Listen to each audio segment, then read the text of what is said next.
ნეტა ჩემიშვილი მომკვდარიყო და ის გადარჩენილიყო. ვერაზე მომხდარი მკვლელობისთვის დაკავებული ნიკა კაპანაძის დედა პირველ კომენტარს აკეთებს. ტევ პირველთან საუბრისას დოდო ოდიშარი ამბობს, რომ რამდენიმე წლის წინ მასზე ძალადობის მცდელობისთვის მის შვილს შემაკავებელი ორდერი ჰქონდა გამოწერილი. კალიყვება, რომ კაცს წლებია ფსიქიკური პრობლემები აქვს და ამის გამო კლინიკაშიც იწვა. ოდიშარი აიხსენებს, რომ წარსულში პოლიციას თავად სთხოვა მისი შვილისთვის იარაღები ჩამოერთმიათ, თუმცა შემდეგ ისევ დაუბრუნეს.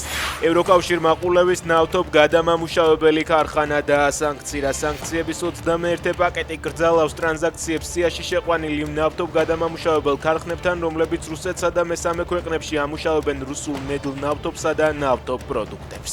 შეზღუდვა ძალაში 6 თვეში შევა. კონგრესმენი ჯო უილსონი და სენატორი ჯინ შაჰინი ოცნებას ვახოსანაიასა და სხვა პოლიტპატიმრების გათავისუფლებისკენ მოუწოდებენ. საქართველოს მთავრობის განსხვავებული აზრის მიმართ ზიზღი მისი დემოკრატიული დაცემის კიდევ ერთი ნიშანია, დაწერა შაჰინმა.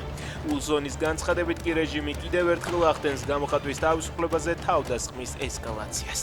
გიორგი შინჯიკაშვილის განცხადებით მან ეპისკოპოს გიორგი ჯამდელიანს პატივისა და ღირსების შელახვისთვის სასამართლო დავა მოუგო. გასულ წელს ეპისკოპოსმა ჯამდელიანმა საჯაროდ განაცხადა, რომ ქვემო ქართლის გუბერნატორის მოადგილემ მისი მოწამვლა სცადა.